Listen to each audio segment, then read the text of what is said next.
we are rolling. Good morning. Welcome back to the conversation. This is Midlife Crisis Activities. This is our lifestyles and pop culture webcast, our daily shout out to the world. I'm your host, Patrick Russell. And over there is my very vivacious producer, Veronica. Together, we're here to lend our voices to the noise from a multi-generational perspective to help explain everything that's right and wrong in this world. Good day to you, Veronica. Well, taking us down further into the life of a Latina and how we make a power couple work, you wanted to talk about today, are Latinas choosing careers over babies? Is that right? Yeah, definitely. This is a topic that I loved just because it kind of reflects who I am. Yeah. I'm a Latina, late 20s. Is that still considered young in most people's books? I mean, I think now, yes. I still think so. Probably before. You're still very young to me. Probably before you were, an older woman at 27, 28, 29, whatever. Sure. But now it's like you're young. Oh, yeah. So I do believe that we Latinas are choosing careers over babies. Do you have one or two reasons off the top of your head why you think that is?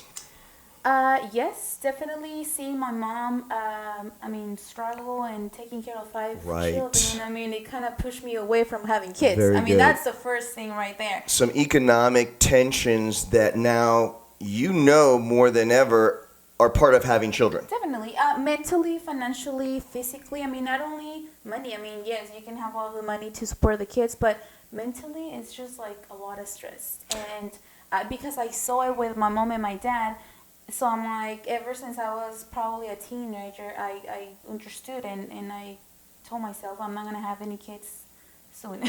A lot of times I always say this in life, people can either be role models or they can be cautionary tales. Was there either a role model or cautionary tales in your life that made you feel the way you do?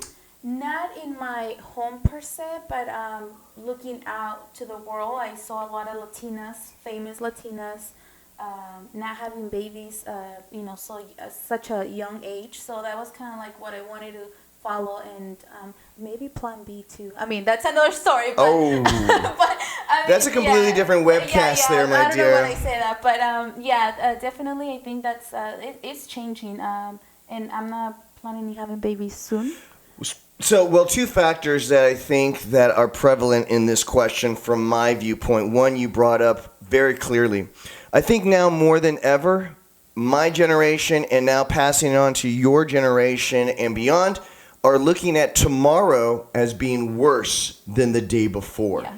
And let me tell you, what's so unique from my perspective is that I'm old enough, 15 years older than you, to realize a time when we didn't think that.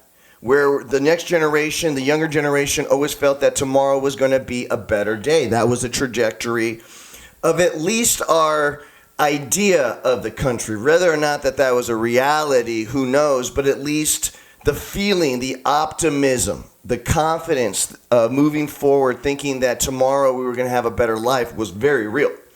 And we made our decisions, we consumed, we borrowed, had babies. With the idea that tomorrow was going to be a brighter day. And I think that has done a complete 180 now. Yeah. And I think most people are looking, if you're looking at tomorrow being in terms of 5 to 10 years, and if you're in a personal service industry, I think you're really looking at not just there being a bad year, it could be a dead year as far as your job and needing to find a completely different vocation in life in order for you to pay the bills.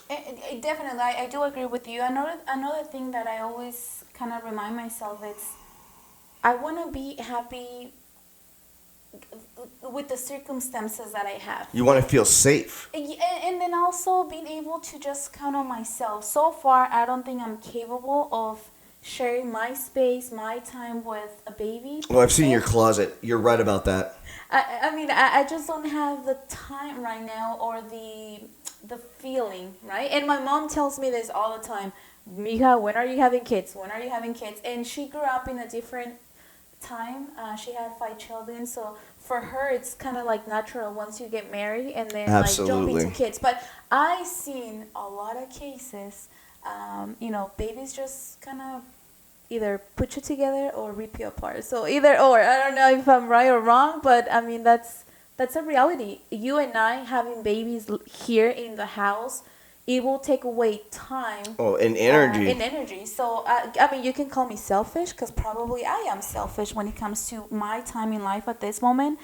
But babies are great from far away right now. No kidding. Well, okay, and so specifically for you, you've got aspirations. You do have children, sweetheart. It's just that your children are businesses that you're trying to raise from little tiny little infants into something that's big. Yeah.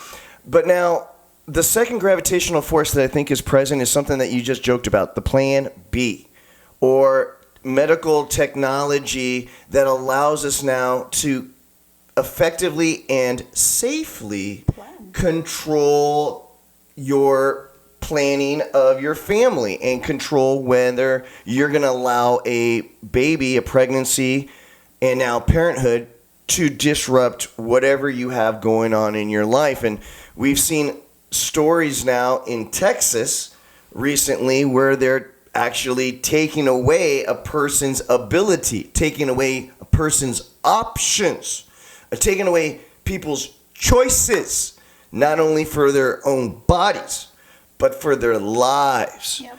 And what's so funny about it is that the people that are fighting tooth and nail to protect the life, as soon as that life is born, they do whatever they can to completely ignore the reality that that person now exists. And they need money, they need food, they need all these things that they're not willing to do. And creating a density in your neighborhood and a strain on the limited resources that allow us to pretend that we have enough. People that want to live in a frontier world with frontier do-it-yourself rules have to understand if you don't live in the frontier, it doesn't work.